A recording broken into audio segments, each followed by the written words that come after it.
Tom Jones is indisputably not only one of the most powerful voices in the industry, but he is also an icon of a generation. Even though he has passed the age of 80, his efforts are still recognized in the public eye. That unwavering dedication has concealed numerous trials and tribulations, to the extent that many tend to overlook it. Listen to Tom Jones's unfortunate life in this video to know that no one has a perfect life. Tom Jones, the man with the golden voice, carried with him a lifetime of melancholy and heartache. He was bound to his high school sweetheart, Melinda Rose Linda Trenchard, in a love that began with youthful passion.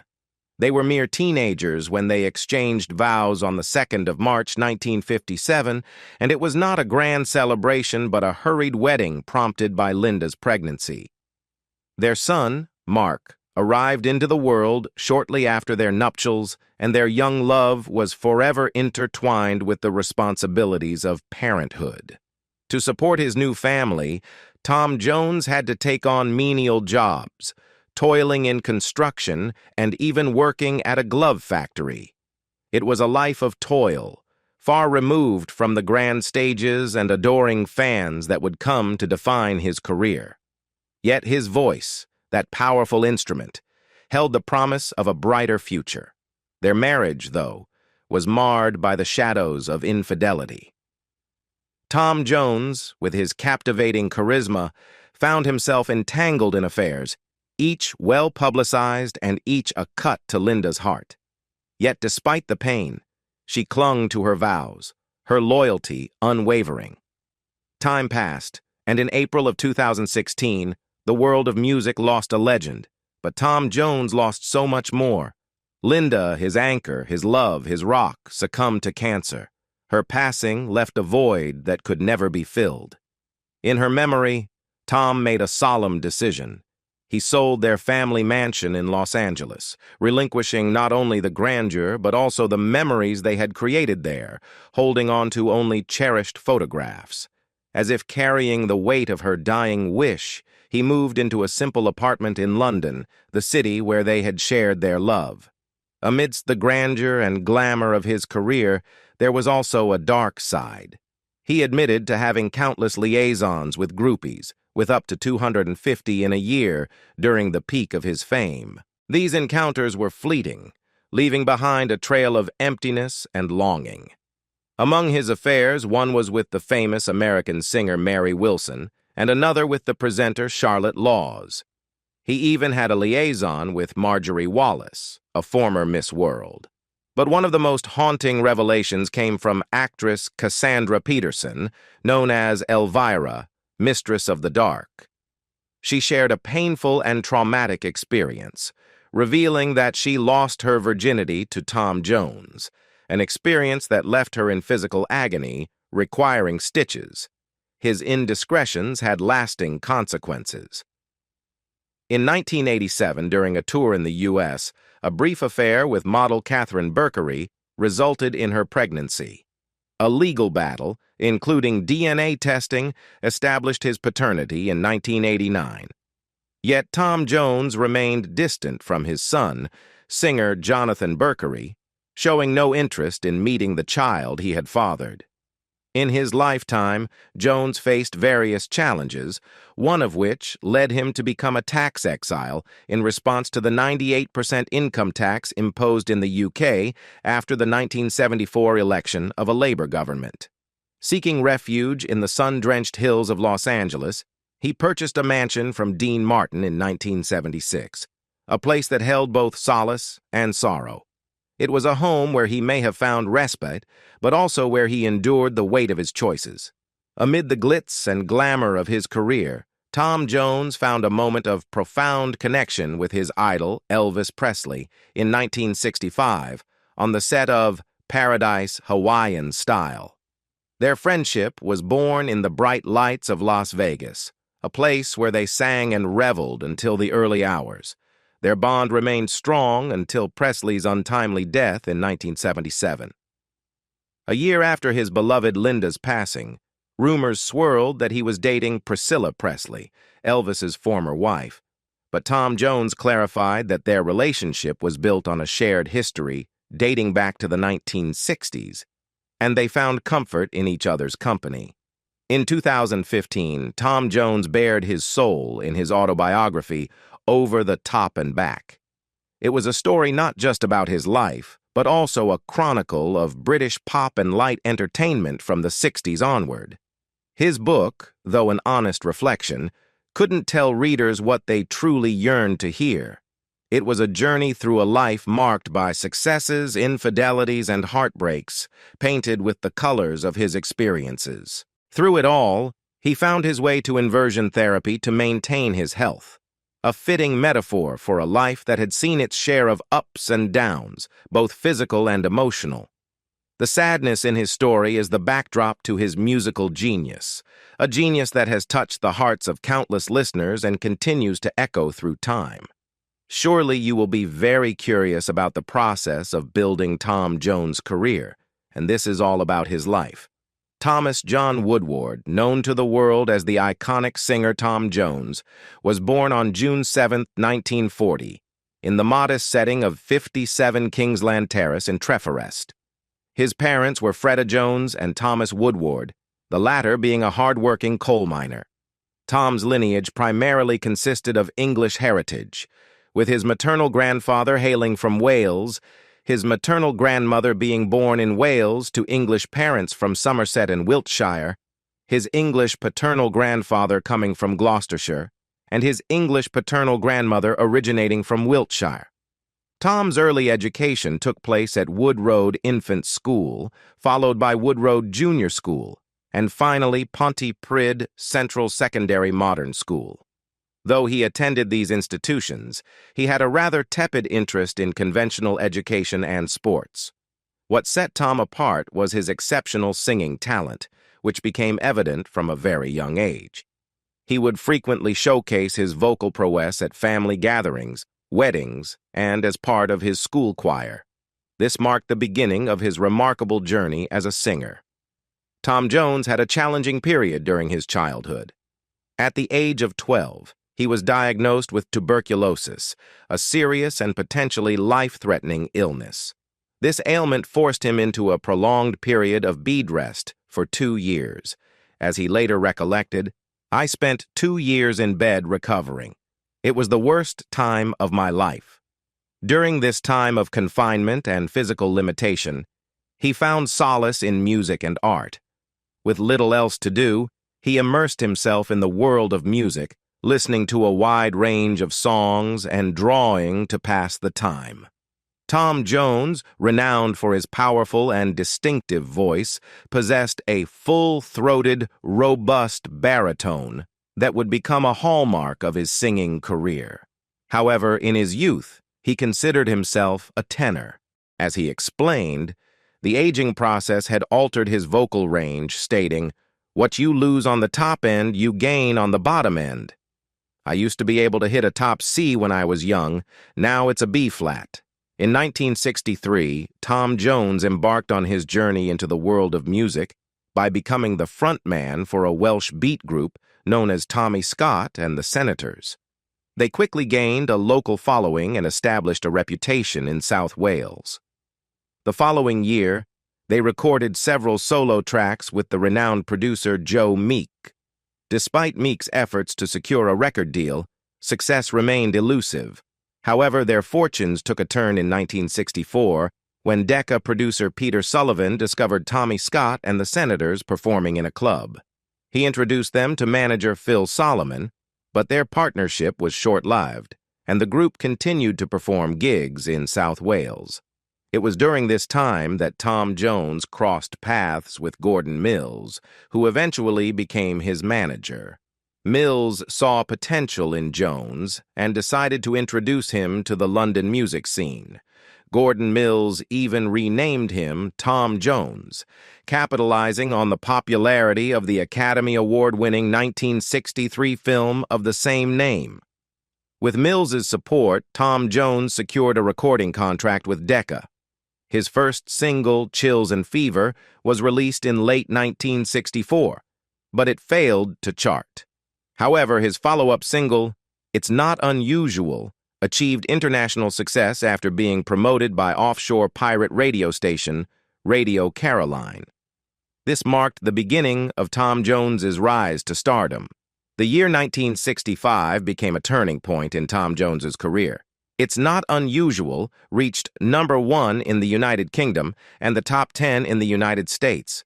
Mills also arranged for Jones to record theme songs for popular films, including the James Bond movie Thunderball and What's New Pussycat, written by Burt Bacharach and Hal David. Initially skeptical about the latter song, Jones agreed to perform it after Bacharach's insistence. He described it as a bloody crazy song, but acknowledged its classic appeal. In recognition of his rapid rise to fame, Tom Jones was awarded the Grammy Award for Best New Artist in 1966. During a break from filming at Paramount Studios in Hollywood in 1965, Jones had the chance to meet his idol, Elvis Presley, for the first time. The two artists developed a close friendship.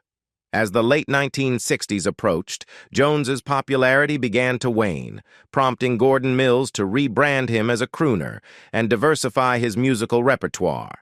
In 1989, Tom Jones was honored with a star on the prestigious Hollywood Walk of Fame. His star is located at 6608 Hollywood Boulevard in Los Angeles, California, right in front of Fredericks of Hollywood, an iconic location that has hosted many notable figures in the entertainment industry. In 1991, Jones collaborated with the legendary Van Morrison on the album titled Carrying a Torch, released on Dover Records. The album featured Jones's cover of the title track, originally composed by Morrison. A significant portion of the album was recorded at Townhouse Studios in London, and Morrison both wrote and produced 4 songs for the project, showcasing the synergy between the two renowned artists. Tom Jones made his inaugural appearance at the UK's prestigious Glastonbury Festival in 1992, marking a significant moment in his career. This further solidified his status as an international music icon.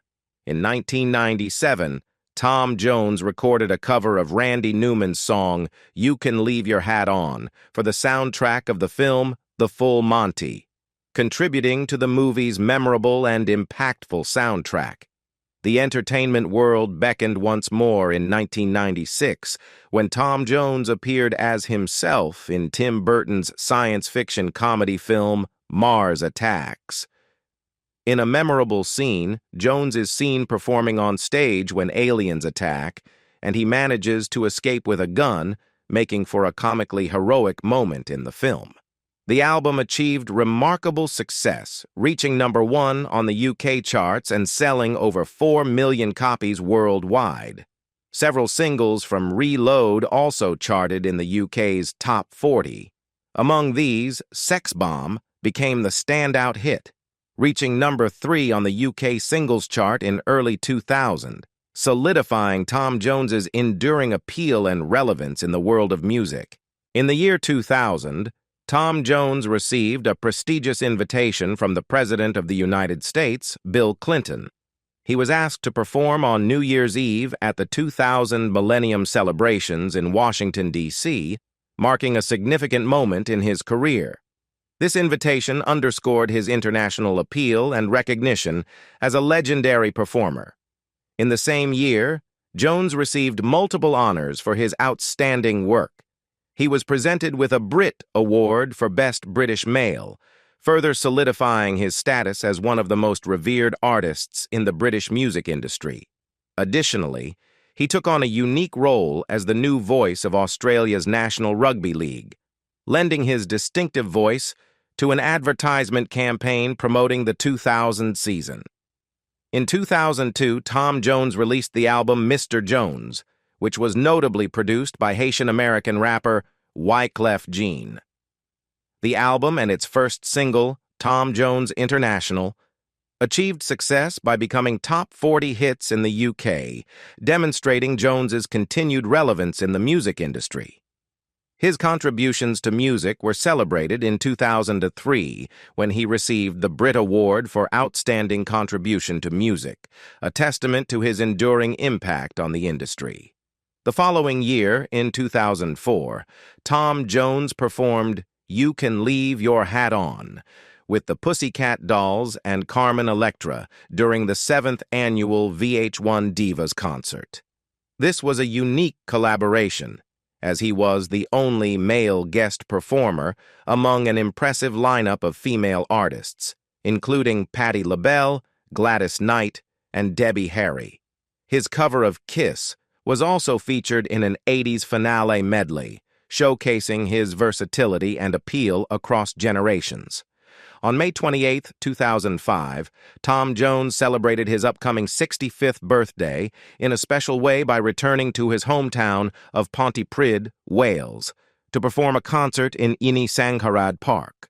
This event, held before an audience of around 20,000, marked his first performance in Pontypridd since 1964, a deeply nostalgic and significant moment in his career. In the same year, it was reported by the BBC that Tom Jones had become Wales's wealthiest entertainer, amassing a fortune of $175,000, underlining the remarkable success he had achieved throughout his career. Continuing his tradition of collaborations, Jones worked with Australian pop singer John Farnham in 2005, resulting in the release of the live album John Farnham and Tom Jones, Together in Concert. In 2006, Tom Jones received one of the highest honors in the United Kingdom. He was knighted by Queen Elizabeth II at Buckingham Palace in recognition of his exceptional contributions to the world of music. Upon receiving the knighthood, Jones expressed his elation, stating, "When you first come into show business and get a hit record, it is the start of something. As time goes by, it just gets better. This is the best thing I have had.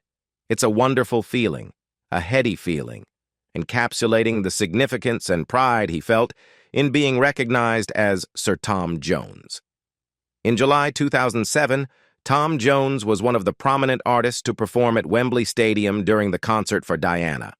On stage, he was joined by guitarist Joe Perry of Aerosmith and soul singer Joss Stone. The performance was a memorable one, featuring renditions of some of his classic songs and a unique twist with a cover of the Arctic Monkeys hit, I Bet You Look Good on the Dance Floor. This performance showcased his versatility and his ability to connect with a new generation of music enthusiasts. Tom Jones, an avid boxing fan, was frequently called upon to perform national anthems at various boxing matches. He had the honor of singing God Save the Queen, the UK's national anthem, before the Floyd Mayweather versus Ricky Hatton fight in 2007. He also sang the Welsh national anthem, Hen Wlad Fi Nhadu, at the highly anticipated Bernard Hopkins versus Joe Calzaghe fight in 2008, which featured fellow Welshman Joe Calzaghe. In 2009, he once again sang God Save the Queen before the Manny Pacquiao versus Ricky Hatton fight. His presence and powerful voice added a touch of grandeur to these significant sporting events. In 2008, Tom Jones released 24 Hours on S-Curve Records, marking his first album of new material to be released in the United States in over 15 years.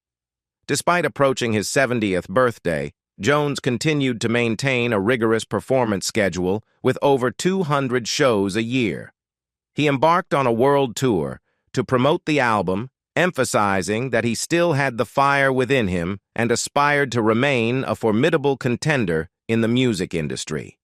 The year 2008 brought more accolades as Tom Jones was inducted into the Hit Parade Hall of Fame, recognizing his long-lasting influence and contributions to the music world. Tom Jones was invited to perform on BBC's Strictly Come Dancing on 16th of November 2008. He delivered a captivating performance of If He Should Ever Leave You, the debut single from his 24 Hours album, which was praised and named the 9th best song of 2008 by Spinner, a testament to his continued artistic vitality.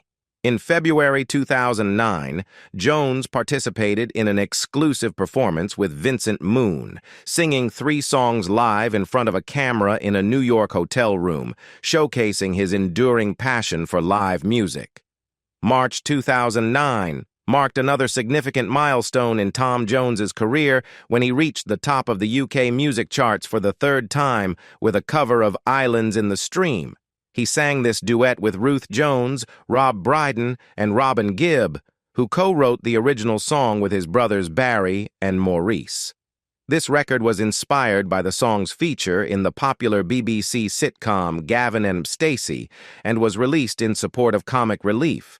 The song reached #1, making it his first chart topper since Green, Green Grass of Home in 1967, setting a remarkable record of 42 years between two UK #1s. This achievement underscored his enduring popularity and ability to stay relevant in the ever-changing music industry. Tom Jones, the legendary Welsh singer, had experienced both the heights of success and the depths of despair throughout his career. In 2010, he released his album Praise and Blame on a fateful day, July 26th. The album was a departure from his usual pop hits, delving into the soulful realms of gospel and blues. It featured haunting covers of songs by iconic artists like Bob Dylan, John Lee Hooker, and Billy Joe Shaver. To add to its spiritual resonance, the album also saw the collaboration of the renowned musician Booker T. But the journey of Praise and Blame was not without its share of controversy. On June 7, 2010, which coincided with Tom Jones's 70th birthday, a single from the album, Burning Hell, was released. This song was a cover of John Lee Hooker's original, and it carried an eerie, melancholic undertone. However, the album was met with resistance and skepticism. David Sharp, the vice president of Island Records, who had acquired Jones from EMI for a substantial $1.5 million in 2009, expressed strong reservations. In an email, he urged his colleagues to pull back this project immediately or get my money back. He even questioned whether the spiritually themed record was some sort of sick joke. This betrayal deeply wounded Jones, who later lambasted Sharp for the leaked email, the pain and frustration evident in his voice. Despite the tumultuous release, Jones had a few moments of triumph.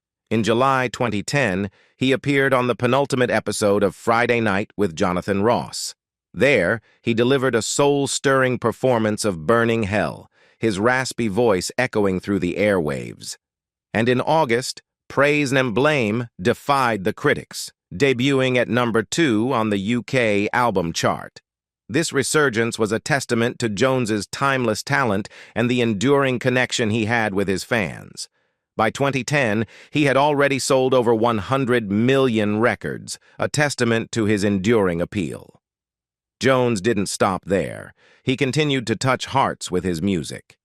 On September 11, 2010, he performed at the Help for Heroes charity concert at Twickenham Stadium. His rendition of Green, Green Grass of Home had the power to make the hearts of the 50,000-strong audience swell with emotion. In the wake of this performance, he took the stage at The Late Show with David Letterman at the historic Ed Sullivan Theater in New York on September 22nd. In May 2011, Jones lent his remarkable voice to Hugh Laurie's debut album, Let Them Talk. He appeared alongside Laurie on the UK ITV series Perspectives, where they sang music from the album in the heart of New Orleans. His voice carried both the weight of experience and the melancholy of the blues. By May 2012, Jones released a single produced by Jack White, the former frontman of the White Stripes, titled Evil.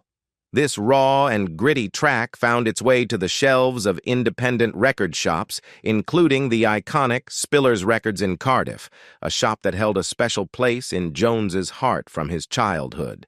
It was a symbolic return to his roots, tinged with nostalgia and a hint of sadness.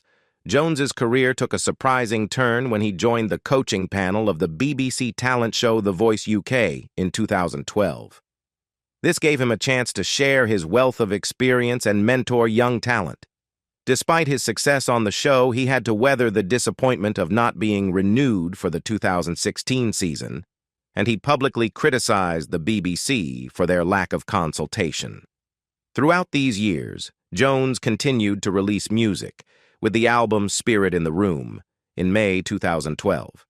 He covered songs by iconic artists like Paul McCartney, Paul Simon, Leonard Cohen, and more, adding his unique touch to each of them. His career took him on an eclectic journey, not limited to music. In May 2012, he starred in a one-off television drama titled King of the Teds, a testament to his versatility as an artist. Tom Jones's career was marked by many highs and lows, but his enduring talent and raw emotion in his music continued to captivate audiences. As the years passed, he took to the stage with various artists, from Morrissey to Ed Sheeran, each performance layered with the weight of his experience. In September 2015, he announced the release of Long Lost Suitcase, the final installment in a trilogy of albums that included Praise and Blame and Spirit in the Room. The track list was drawn from his autobiography, Over the Top and Back, a reflection of the chapters of his life.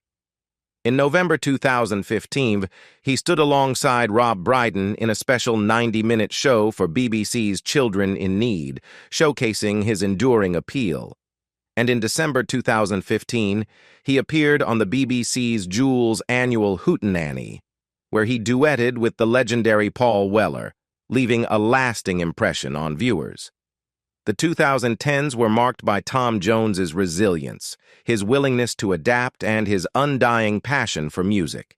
As he returned to The Voice in 2017 and embarked on a summer tour in 2018, it seemed like he was an unyielding force in the music industry. In 2020, he graced the BBC's Jules annual Hootenanny once more, a fitting end to a decade that had seen his triumphant return to the stage.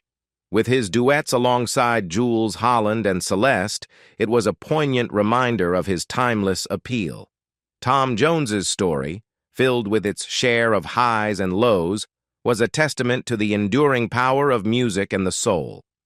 In January of 2021, Tom Jones revealed his next project to the world, an album titled Surrounded by Time. This album was poised to be his fourth collection of cover songs, a bittersweet journey into the music of others, imbued with his own unique essence. The album, like a fragile piece of his soul, was to be meticulously produced by Ethan Johns.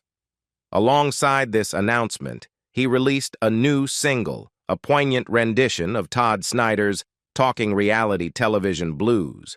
This melancholic song, filled with reflective introspection, set the tone for what was to come. Then, on the 23rd of April, the world was given Surrounded by Time. Each track was a brushstroke of emotion, a testament to a lifetime spent immersed in the world of music. It was an album that spoke of wisdom and nostalgia, each song a poignant memory etched into the grooves of time. But as time rolled forward to June 17th and 18 of 2022, a significant event took place. Tom Jones, the icon who had sung his heart out for decades, appeared at the Principality Stadium in his hometown of Cardiff, sharing the stage with the acclaimed Stereophonics. The crowd watched in awe, their cheers mingling with the echoes of the past, creating a bittersweet symphony.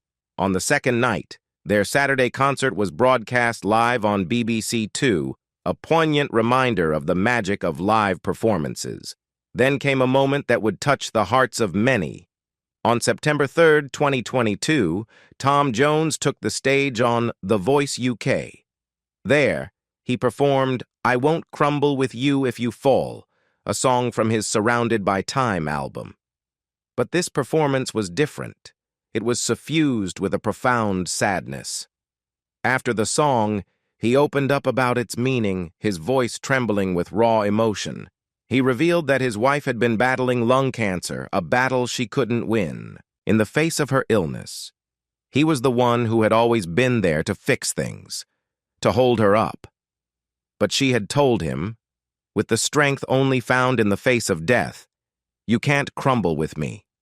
Don't fall with me now. You've done everything you can. You must carry on and do what you do." The song, it seemed, had been written for this very moment, a moment of pain and love wrapped in notes and lyrics.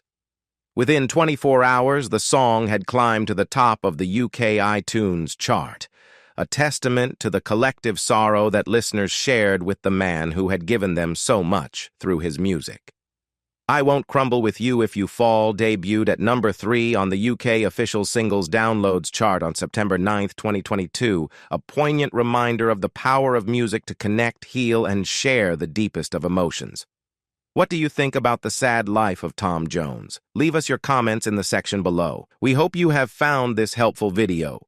Don't forget to leave a like, share, and subscribe to the channel if you like it. Thank you for watching this, and see you in the next videos. Goodbye.